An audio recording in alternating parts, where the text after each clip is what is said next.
Evo nas na poslu, sve uobičajeno, kser.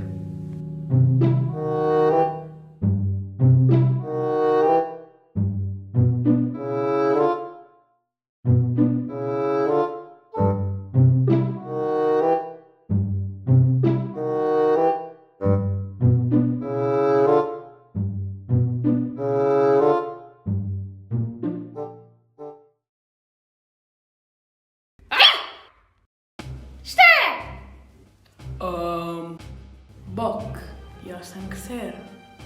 Jesi li ikad čuo za takvo ime? Ha! Ja sam tvoj kolačić, nadmaši to!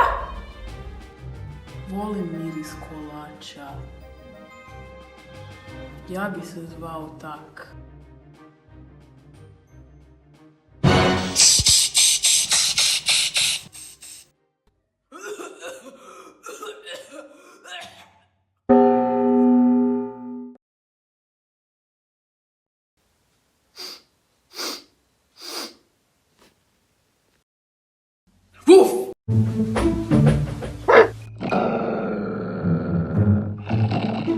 Kser?